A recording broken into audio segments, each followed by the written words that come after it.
Hi, welcome back to another Weather Wednesday video.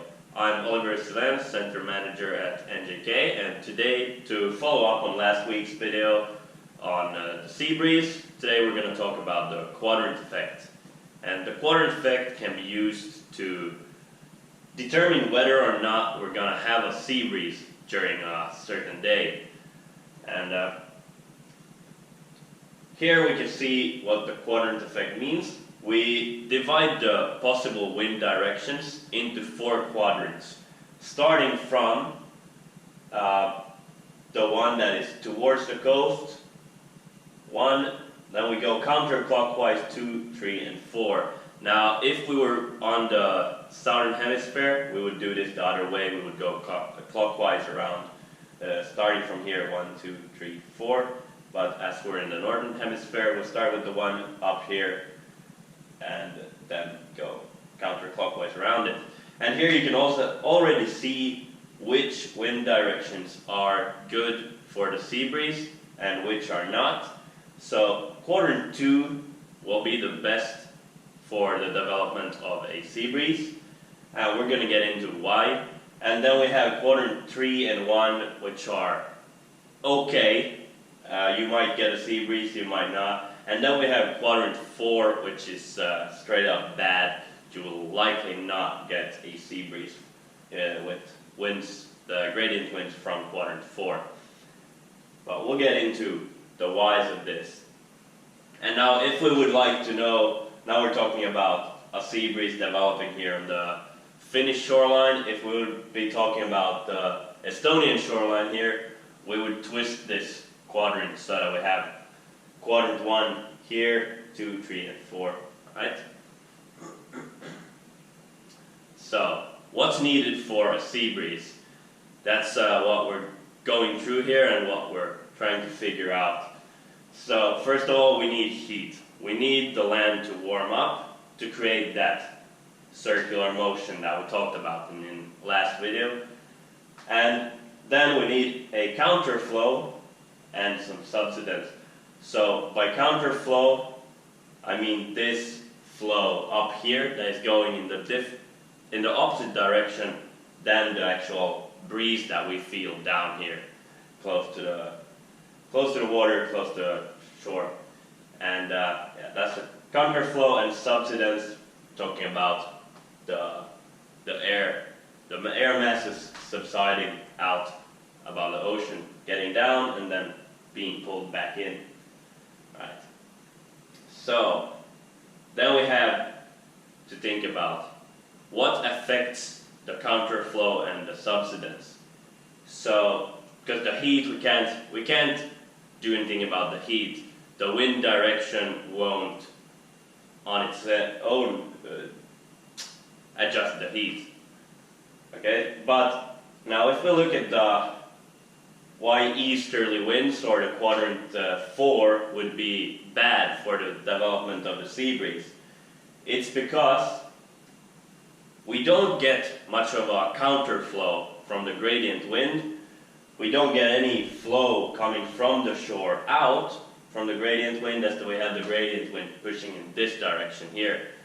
And also we don't get much subsidence out on the water, above the water, because we have a high pressure zone here, and high pressure means that it's pushing down the air. And here we have low pressure. It's not really pushing down the air, it's not forcing the air to subside above the water. So that's why easterly winds, and especially southeasterly in Helsinki, will be very bad for the sea breeze development. Now, on the other hand, if we look at having gradient winds from quadrant 2, that would mean winds coming from here, which would then mean we have a low pressure zone somewhere up here, and we have a high pressure zone somewhere down here, making the wind go in that direction. Now, if you look at the wind direction of the gradient wind, we get kind of a counterflow already from the gradient wind. We have the airflow, normal gradient wind flowing from the shore out towards the ocean. And from there we just need it to subside and then be pulled back into the shoreline where it can again rise, go out, drop down and come back in. And as I said, we have a high pressure zone somewhere out here. We have the low pressure up on land, which means we have the high pressure out on the ocean pushing down the air, helping with the subsidence out there. And from there we can get into this kind of matrix here that we can set up to see whether or not we're going to have a sea breeze during the day. And we can see quadrant 1, which would be, again, up here. So northeasterlies, northern winds. Good for the counterflow, right? We see it's good for the counterflow. It flows out. We score that a 1. But it's bad for the subsidence as we have the low pressure out on the water. Above the water, we score a -1 from that. And from there we get a score of 0, which indicates that it's not very good for the sea breeze. But then we have the heat. So we can't know the heat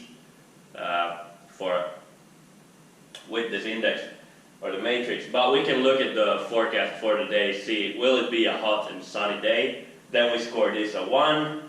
Will it be like partly cloudy, maybe sunny, a bit unclear if it's going to be a really warm and sunny summer day. We can score that a 0, or if it's going to be just straight up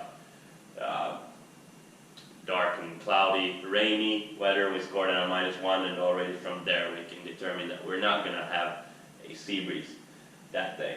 So if we have a sunny day, we might get a sea breeze from quadrant 1. We see quadrant 3 gets the same overall score, but for different reasons. So with quadrant 3, so in Helsinki, southwesterlies, southern winds, we have poor counterflow.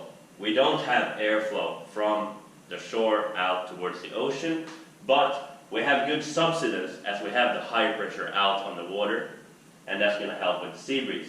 Again, we get a total score of 0, so it's up to heat.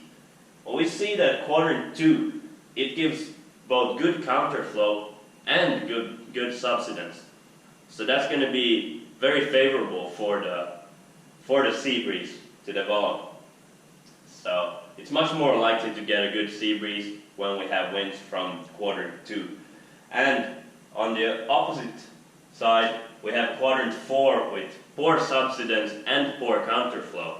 And that's why we rarely get sea breezes in Helsinki when we have winds from quadrant 4. So that would be easterlies, southeasterlies, very bad for the sea breeze.